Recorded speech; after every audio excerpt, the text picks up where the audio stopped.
Howdy, folks. Thanks for tuning in. Hope y'all doing okay today. So, the reason the camera angle is different today is because of my wife. I called her this morning. She had a early morning meeting somewhere she had to get to, and we both rode in my car last. And I'm like, "Hey, where's my car keys? I had them here, and they're not there. Oh, I put them over here, such and such a spot. Okay. Huh. All right." Get out to my car a couple minutes later, and I call her, and I'm like, "Hey, did you steal my phone holder that's in my car?" She goes, "Yeah, I also took the money out of your wallet." I'm like, "What for?" She goes, "Well, I needed the phone holder because I got to go someplace I've never been before." Okay, that's fine. "And I needed the money because the kids' school chocolate sale fundraiser thing, they didn't sell all their chocolate, and so I figured we'd just buy it for us." Oh, okay, that makes sense. So, thank her for that. So, I want to talk about something that bothers me. So, while I understand the inherent flaw, you can't even call it a flaw, the inherent weakness of the written word. And what I mean by that is, okay, if you and I are having a conversation, I can say the exact same set of words, put an emphasis on a different word, and change the meaning of the sentence. As an example, learned this in a high school class. I didn't say you were a jerk. I didn't say you were a jerk. I didn't say you were a jerk. You get my point. So I understand that's an inherent weakness in the written word that we deal with on social media every day reading posts. So it's easy when someone's disagreeing with you to want to read what they're saying in a derogatory manner. It's easy to do that. And they're done that. What I find odd, though, in person, in dealing with people out on the street, in stores, in public, in private, in workplaces, in church, in go on, fill in the blanks. I can honestly think of, let me think, 1, 2, 3, 4,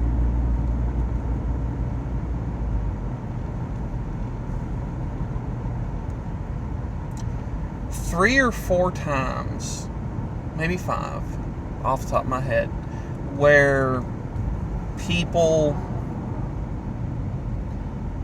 didn't treat me respectfully, and 2 of those times involved physical violence.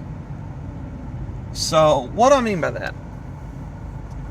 Like, okay, I have had numerous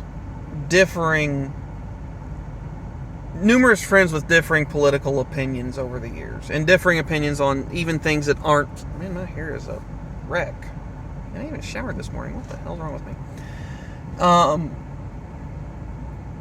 Even numerous opinion, not political, like, the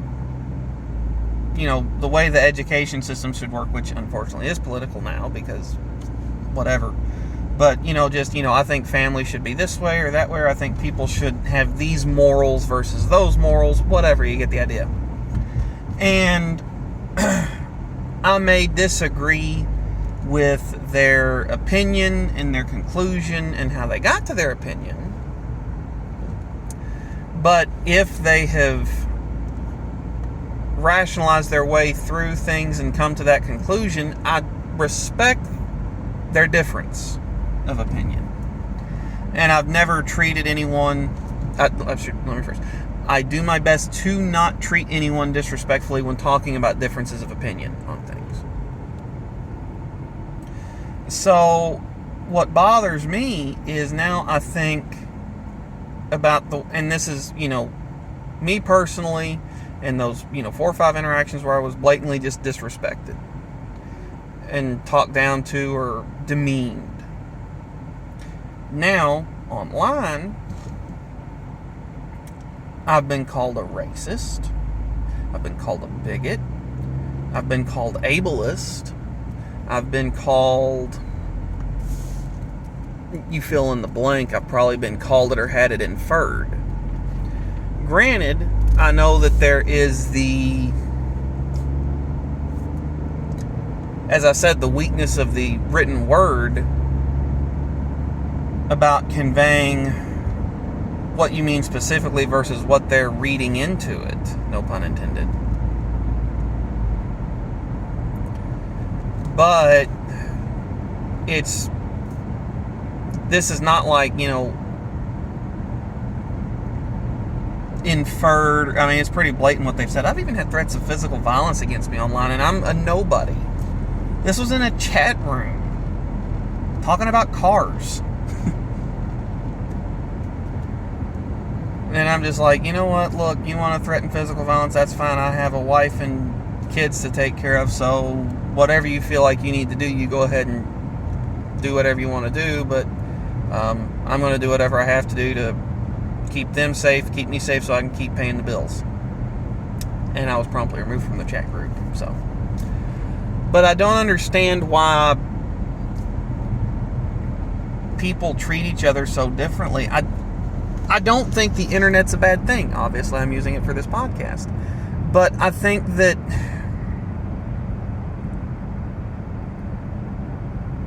with every ability that humans give ourselves to separate ourselves from each other or minimize the one-on-one personal interactions with each other, I think that we open the door for more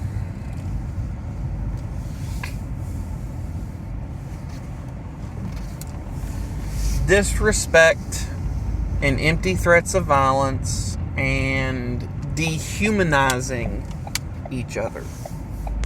That's my opinion. And that's like, I think that Facebook or, social media overall is generally a good thing.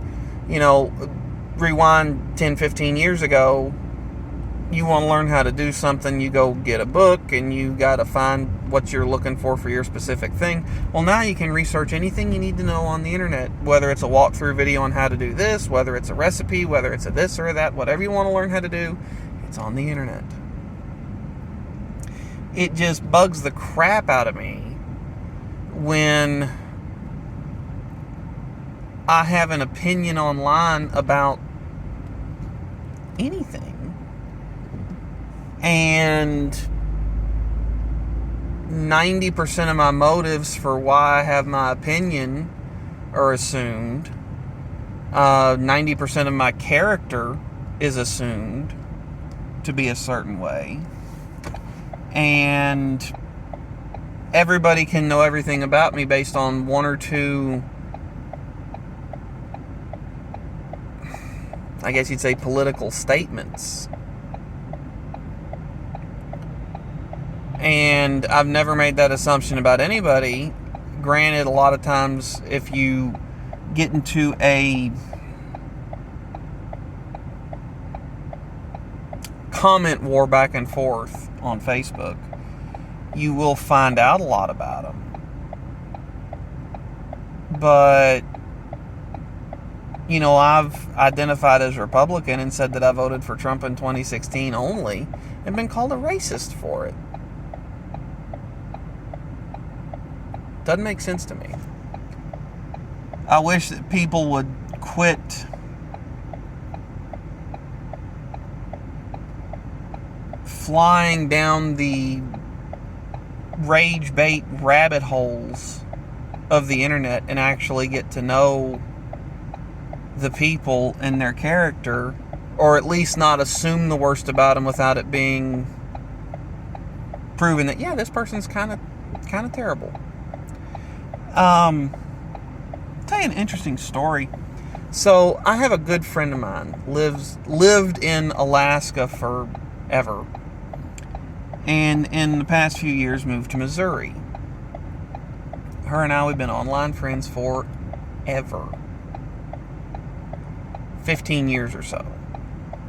Well, she is living in Missouri, and her and I, like, okay, we've never been in a long distance, cyber relationship or whatever. We've talked to each other through dating, breaking up, getting married, becoming our own family. And it's just wild that we are as close of friends as we are, while literally having met in person one time. And I think part of the reason is neither one of us assumed anything about the other person. Hey, tell me about yourself. What's up? What's going on? Talk to me. So it's just, I'm on the internet way more than I should be. I will admit that very freely. But I'm not on it attempting to rage bait everything. I do want to spark interesting political discourse.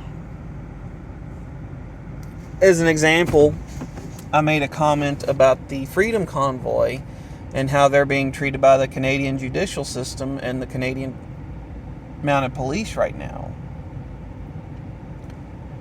And I think it's going to cause problems long term. And comments got going, and there are people assuming a lot of motives about me. So, and I respect their opinions on the facts at hand, but you don't get to make the assumption about me just considering I'm saying, hey, this is bad.